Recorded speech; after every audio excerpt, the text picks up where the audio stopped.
It was supposed to be a peaceful week, the kind of slow, quiet escape that I'd been craving for months. The neighborhood where I lived in Goldwood Estates was one of those cookie-cutter suburban spots nestled just outside the city limits. You know the type: identical mailboxes, identical lawns, and a community that liked to pretend it was still stuck in the 1950s. Everyone waved but peeked through their blinds. Everyone smiled, but God forbid your grass grew half an inch too high. And ruling over it all like a self-declared queen was Karen Mathers, the HOA president from hell. Karen was the kind of woman who took immense joy in pointing out minor violations like mismatched porch chairs or wind chimes that were too loud. She walked around with a clipboard and a Bluetooth earpiece she never used, barking about bylaws and community regulations like she had memorized every last word. I had dealt with her before: petty fines, angry notes on my door, threats about my driveway lighting not being HOA approved, but I never let it get to me. Until last Thursday. That was the day everything changed. That was the day she crossed the line. It started like any other morning. I was working from home, sipping on my second cup of coffee, watching the neighborhood through the front bay window. Birds were chirping, kids were riding bikes down the sidewalk, and my daughter Alicia had just taken Max, our golden retriever and trained PTSD service dog, out for a walk. Alicia had flown in 2 nights earlier from Virginia, where she works, where she leads as a tactical commander for the FBI. Most people wouldn't guess it by looking at her. She's in her mid-30s, lean, calm, and composed, with a quiet strength about her that fills a room without needing to announce itself. She dresses casually, speaks thoughtfully, and carries herself with a kind of confidence that comes only from facing real danger, not the imaginary kind people like Karen live for. She was off duty, of course, wearing a simple gray hoodie and black leggings, earbuds in, walking Max down the paved trail that curved past Karen's property line. Max had his service vest on. Everything was proper. Everything was peaceful. But then came the scream. It cut through the air like a blade, sharp and shrill. "Hey, you can't be here with that animal." I looked up, nearly spilling my coffee. Through the window I saw Karen storming out from her porch, phone in hand, pointing furiously at Alicia like she'd caught a burglar mid-crime. Alicia, to her credit, paused, pulled out her earbuds, and remained still. Max sat beside her, calm and obedient, like he was trained to do. I opened the door, about to yell, but I could barely hear myself over Karen's escalating tirade. "That dog is dangerous. I don't care what your vest says. You're not a resident here, and I don't recognize you. This is private property, and I will call the cops right now." Alicia responded the same way she always handles conflict: calmly, professionally. "Ma'am," she said with a tone that could probably talk down a live grenade, "this dog is federally licensed. He's not dangerous. I'm visiting my father who lives here, and we're not on your property." That should have ended it. Any normal person would have walked away. But this was Karen. And Karen didn't escalate, she doubled down. "Don't, you lied to me," she barked, phone still recording, now following Alicia across the sidewalk like a bounty hunter. "You don't look like law enforcement. You look like a thug casing the neighborhood. I'll have the police here in 2 minutes. You people think you can just stroll in wherever you want." And then, God help her, Karen reached into her oversized purse and pulled out a compact pistol. Not pointed upward, not safely holstered. No, she aimed it directly at my daughter. I was already sprinting out the door before I fully registered what I'd seen. My coffee cup shattered on the driveway as I screamed her name, but Alicia didn't flinch. She stood there, hands raised slightly, eyes locked on Karen with the kind of focus that made my blood turn cold. Max didn't move an inch, neither did Ty, for a split second, staring at a woman who had lost all sense of reason and had now escalated an HOA complaint into an armed confrontation. Neighbors started peeking out from behind their curtains. Some were already stepping outside with the phones, but the damage had been done. Karen was ranting about intruders and unauthorized personnel and unregistered dogs. She waved the gun around like she was some kind of suburban action hero, clearly untrained, unhinged, and unbelievably reckless. And that's when the sirens came. I didn't even know who had called them. Maybe it was Mike from across the street. Maybe it was Mrs. Ramirez who'd seen it from her garden, but within moments, 2 cruisers came flying around the cul-de-sac, lights blazing. They stopped just feet from where the standoff was still unfolding. 3 officers leaped out, weapons drawn, yelling commands at my daughter. "Hands in the air. Drop any weapons." One shouted while another shouted for Karen to put her firearm down. Alicia didn't panic. In one fluid, calm motion, she raised both hands, said, "I'm not armed," and slowly reached into her jacket, not with fear, but with surgical precision. From her inside pocket she pulled out her federal badge, FBI Tactical Response Division. Her voice cut through the chaos like steel. "Commander Alicia Hamilton, badge number 45,922, Federal Law Enforcement. I am not a threat." That woman pointed a weapon at me unprovoked. The officers froze. The moment the badge glinted in the light, their posture changed. Guns lowered, expressions shifted. One of them approached Alicia and carefully verified her credentials. The other turned to Karen, who was now stammering nonsense about deep state imposters and crisis actors. Her hands trembled, her voice cracked, and the reality of the moment seemed to finally hit her when one of the officers calmly, but firmly, said, "Ma'am, you just pulled a loaded weapon on a federal agent. You're under arrest." Karen's face turned the color of wet chalk.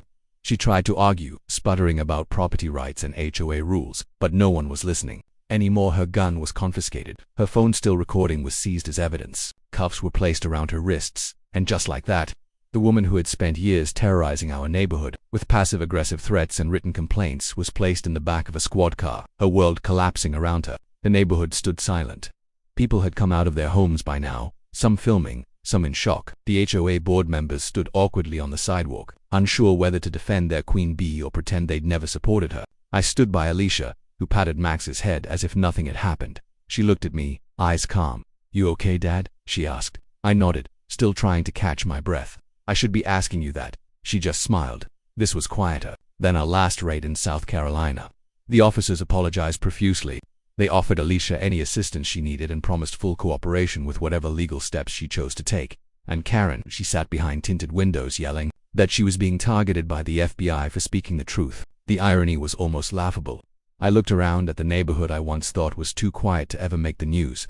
But when you mix power-hungry HOA presidents, racial profiling, and blind arrogance with federal agents on vacation, you end up with a story that no one will believe unless you lived it. And I did.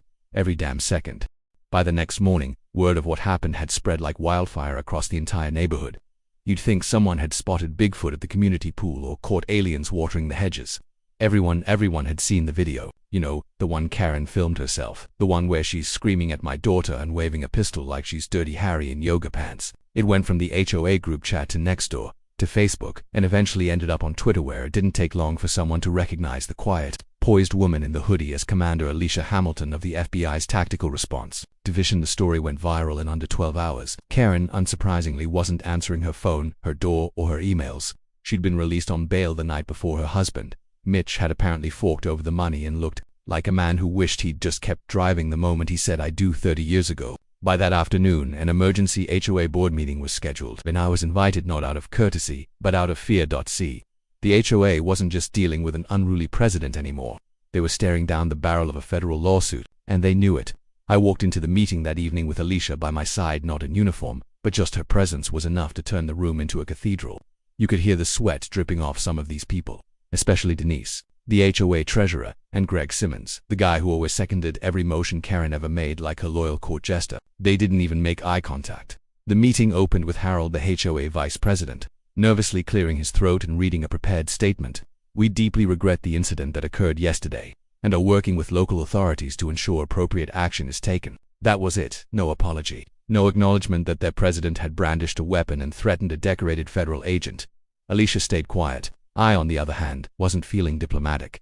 I leaned forward and said, "You do understand that Karen's actions don't just reflect poorly on her, they represent this entire HOA. You empowered her. You signed off on her complaints, her patrols, and even the bylaws that allowed her to harass people with zero checks and balances. That stops today."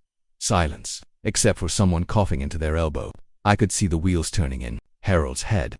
They were calculating the risk. Keep defending Karen and get dragged into court, or throw her under the bus and pray we went easy on them. Guess which they chose. By the following day, Karen was officially suspended pending investigation. Within the week, she was removed entirely from the HOA board. But Alicia wasn't finished, not by a long shot. She had filed 3 formal charges: 1 brandishing a firearm with intent to intimidate, 2 reckless endangerment, and 3 obstruction of a federal officer. On top of that, she launched a civil suit against Karen personally and a secondary lawsuit against the HOA for negligent oversight and complicity in community harassment. That's when things really got interesting. We received the first round of pushback almost immediately. Karen's lawyer, some slick little creep named Wyatt Foley, tried the usual defense: mental distress, emotional trauma, temporary confusion. The gun was a non-lethal replica, blah blah blah. He even floated the idea that Alicia had enticed a confrontation by walking too close to Karen's private boundary line. The judge wasn't buying a single word of it. During the preliminary hearing, Alicia stood before the court and testified come professional, as if she were giving a situational report to her team. She outlined her credentials, the training she's gone through, the protocols she followed, and the way she de-escalated the situation until the very last second. And then she showed the court the video Karen had taken herself and edited, raw and damning. You could see the judge visibly stiffen when Karen screamed, "You don't belong here. I'll shoot that thing if you take another step." That thing, of course, was Max, our service dog, a 10-year-old golden retriever who wouldn't bite a steak unless he was given permission. Karen's expression in the courtroom was priceless. She looked like she'd just realized the electric fence was turned on after she grabbed it. Her legal team fell silent. Her husband didn't show up for the second hearing. The court issued a protective restraining order in Alicia's favor, and the criminal case was greenlit for trial. But even more satisfying than that was what came next. Because, see, the HOA's insurance policy didn't cover criminal acts committed by board members.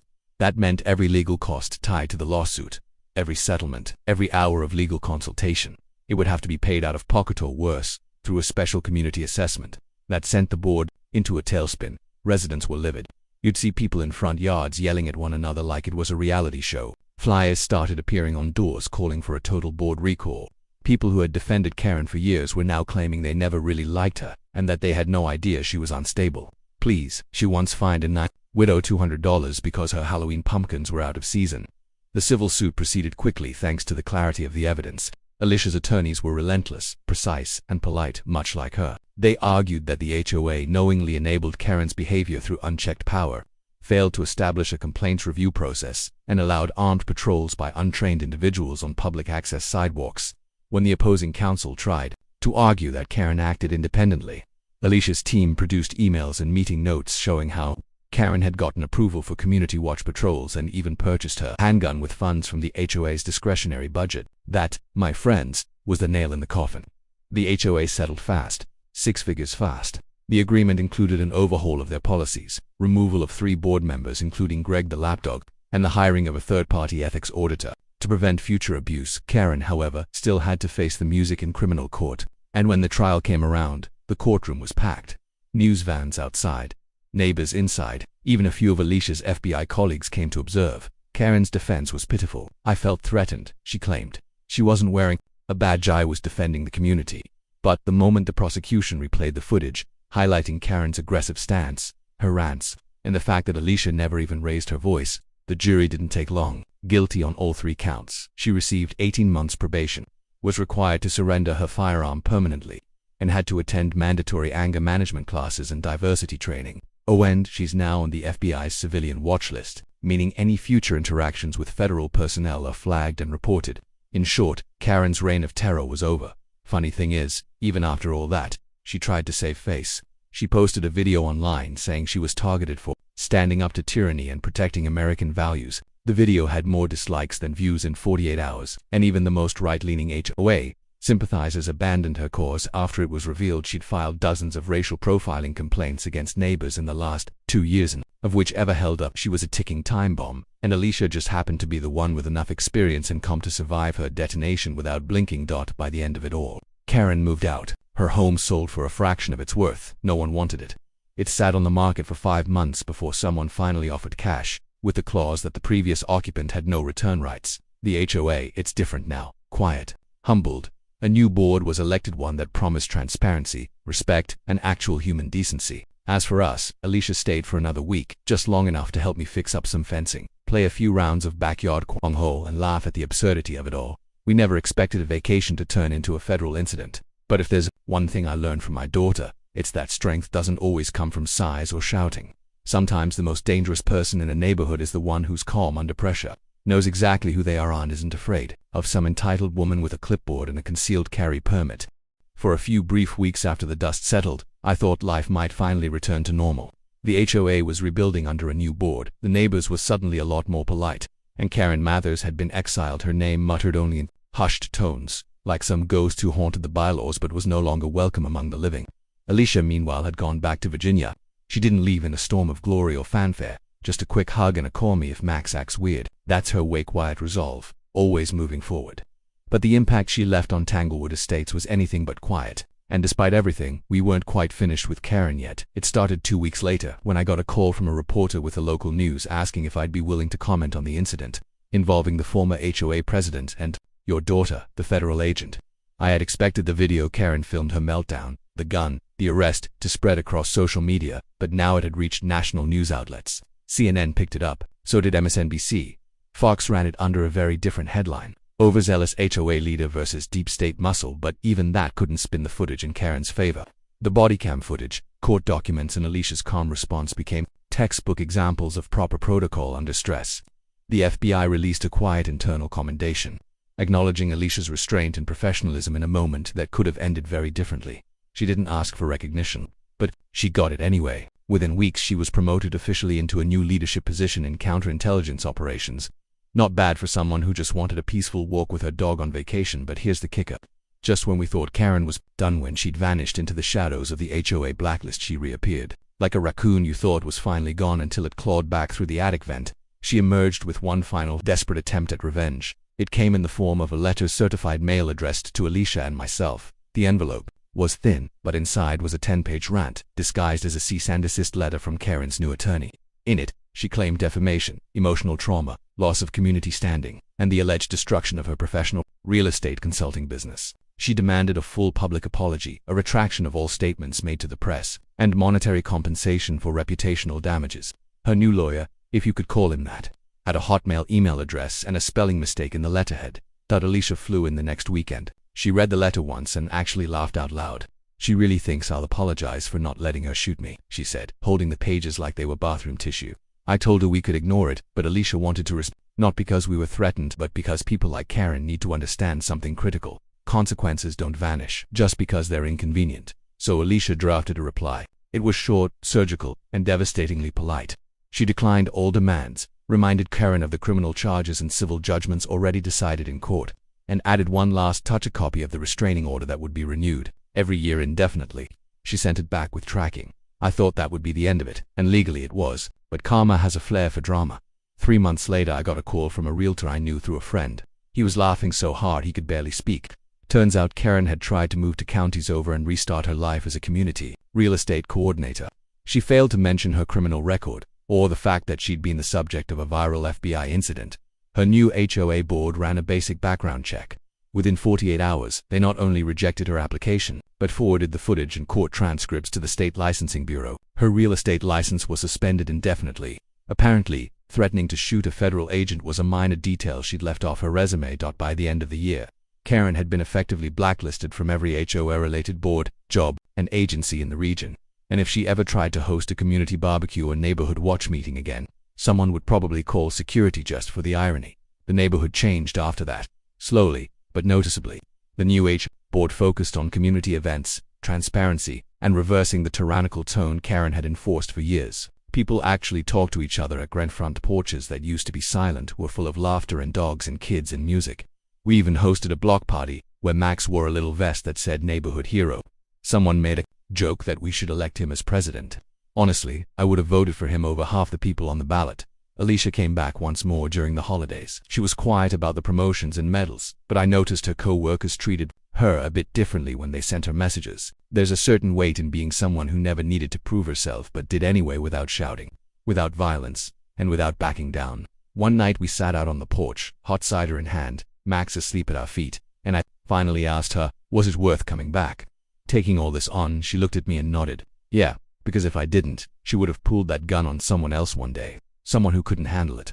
That hit me hard, because she was right. Karen wasn't just an angry neighbor. She was a symbol of unchecked power, of privilege running wild behind bureaucracy, of a person who thought rules were for other people. But Alicia, she reminded everyone, this town, this state, and the entire country watching online, that sometimes the best way to fight tyranny is to remain still, stand tall, and let the truth do the talking. I still have the HOA violation letters Karen used to send me, dozens of them, in a file labeled the Queen's Decrees. Every now and then, I flip through them and laugh.